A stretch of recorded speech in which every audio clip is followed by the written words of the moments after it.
हमसे प्रश्नावली 4.2 का तीसरा नंबर का सवाल है, जो कि ऐसी दो संख्याएं ज्ञात कीजिए जिनका योग 27 है और गुणनफल 182 हो। ये बोर्ड एग्जाम के लिए इसे काफ़ी महत्वपूर्ण है दोस्तों। तो इसको हम देख लेते हैं, आइए जल्दी फटाफट सॉल्व कर लेते हैं।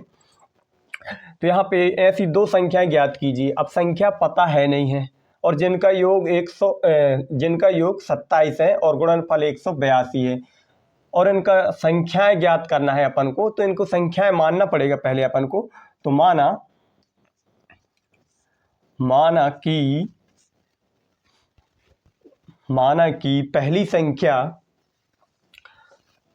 कि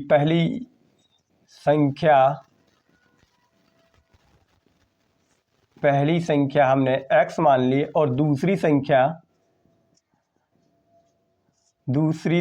क्या मान लेते हैं दोस्तों, y मान लेते हैं। माना पहली संख्या x और दूसरी संख्या y मान लेते हैं। तो दो संख्या ज्ञात कीजिए, ऐसी दो संख्या ज्ञात कीजिए बोला है। तो दो संख्या हमने मान ली है x और y। अब जिनका योग 27 है, अब दो संख्याएं कौन कौन सी होगी अपनी, x और y।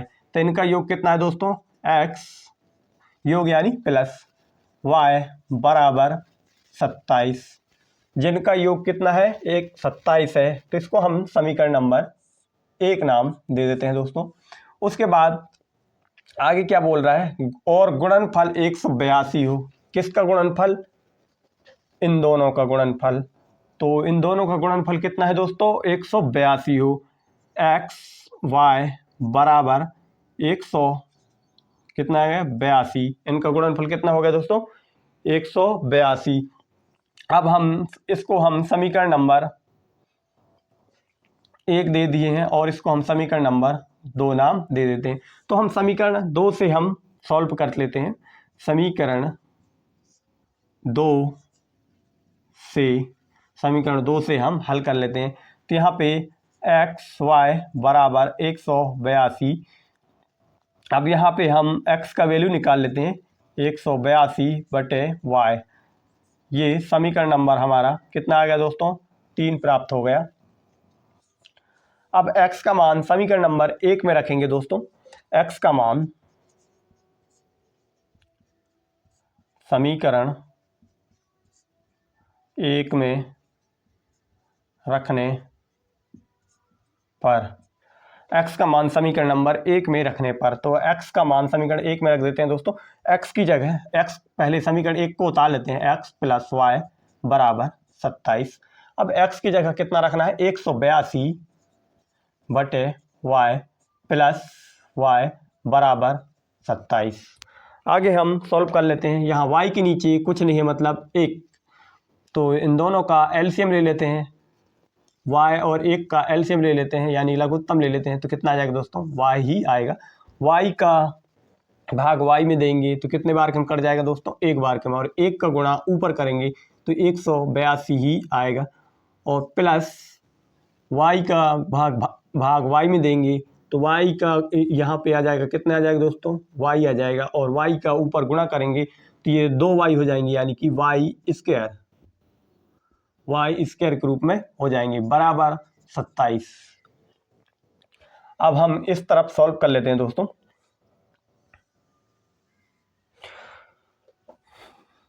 सत्ताईस के बटे में कुछ नहीं है, मतलब 1। अब यहाँ से हमें तिर्यक गुणा कर लेंगे दोस्तों, इसका इससे और इसका इससे कर लेंगे।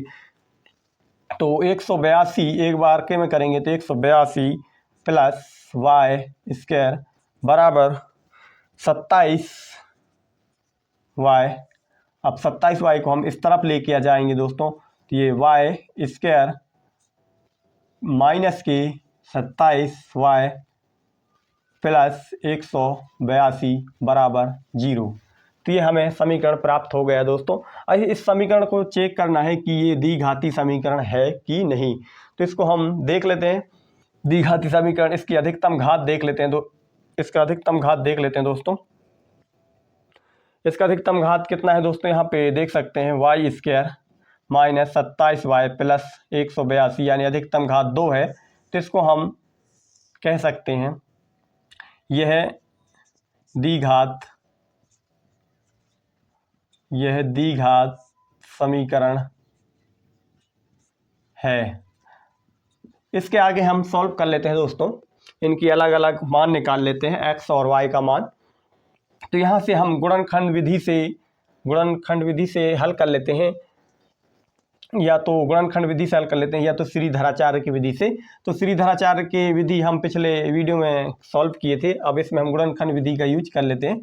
तो गुणनखंड विधि का हल करने से पहले क्या करना पड़ता है दोस्तों, तो यहाँ पे देख लेते हैं y के गुणांक में 1 है और 1 के गुणा 182 में करेंगे तो कितना आएगा दोस्तों, 182 ही आएगा।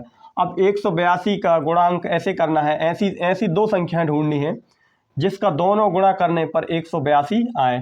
तो हम गुणा कर लेते हैं 13 गुणित 14, इसका गुणा करेंगे दोस्तों, ये कितना आ जाएगा, 182 ही प्राप्त होगा। कितने आएगा दोस्तों, 182 प्राप्त होगा। लेकिन एक कंडीशन और है, माइनस के 27 भी प्राप्त करना है, और ऐसी दो संख्याएं यही हैं, माइनस के 14 और माइनस के 13, दोनों को जोड़ेंगे तो माइनस के 27 प्राप्त हो जाएंगे दोस्तों। तो हम इसको आगे सॉल्व कर लेते हैं गुणनखंड विधि से। तो y स्क्वायर माइनस 27 को कितने माने हैं दोस्तों, हम कितने माने हैं, 13y और 13y मान लेते हैं, 13 और माइनस के 14 प्लस 182 बराबर 0। माइनस के 13 माइनस के 14 मिला के हो जाएंगे कितना, माइनस के 27, और इन 13 गुणित 14 करेंगे तो 182 निकलेगा। तो आगे हम सॉल्व कर लेते हैं। यहाँ पे अब दो चरण बन चुके हैं, दो चरणों में हमने इनको बांट लिए। अब इसमें से हमें अपन को कॉमन लेना है। तो यहाँ भी y है, यहाँ भी y है, तो y कॉमन आ जाएंगे। तो यहाँ से हम एक y उठा लेते हैं, एक y बाहर निकाल लिए, और फिर भी दो y हैं तो इसमें से एक y यहाँ पे बच गया, और माइनस का चिन्ह ऐसे के ऐसे, और 13 ऐसे के ऐसे, और ये y एक ही y था तो एक y बाहर चला गया और बचे हैं 13, कोष्टक बंद।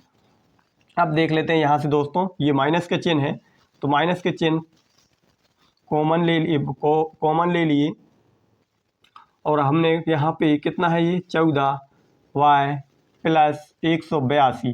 अब यहाँ पे y नहीं है तो हम यहाँ से y कॉमन नहीं ले सकते, 14 को जरूर ले सकते हैं, क्योंकि इसको विघटन करने पे 14 ही प्राप्त होगा। जैसे 182 को तोड़ेंगे तो कितना आएगा दोस्तों, 14 गुणित 13। तो इस रूप में से, इसमें से हम 14 को ले आएंगे तो 13 बच जाएंगे दोस्तों। तो यहाँ से हम 14 कॉमन ले लिए, और यहाँ पे क्या बच गया दोस्तों, y, और हमने माइनस का चिन्ह तो कॉमन ले लिए, तो y की जगह यहाँ प्लस के y बचे हैं, और उसके बाद माइनस प्लस है वहाँ पे माइनस आ जाएंगे, और 182 को इसको तोड़ दिए तो 14 गुणित 13 में, तो 14 तो कॉमन चले गए, तो कितने बचे दोस्तों, अब 13 ही प्राप्त हो जाएंगे माइनस के, और कोष्टक बंद बराबर 0।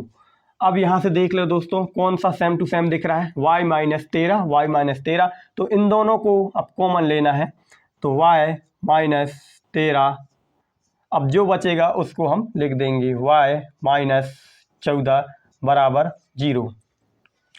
आगे अब 0 को इस्तेमाल कर लेते हैं दोस्तों, y माइनस 13 बराबर 0, y माइनस 14 बराबर 0, y बराबर 13, y बराबर 14। तो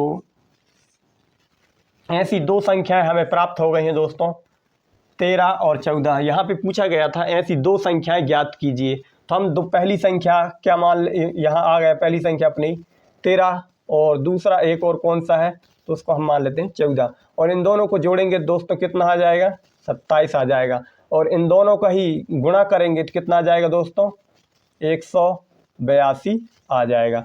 तो इसीलिए कहा गया था कि ऐसी दो संख्याएं जिनका योग 27 हो, इन दोनों का योग 27 हो रहा है और इन दोनों का गुणनफल 182 प्राप्त हो रहा है दोस्तों। तो इस वीडियो में इतना ही, धन्यवाद।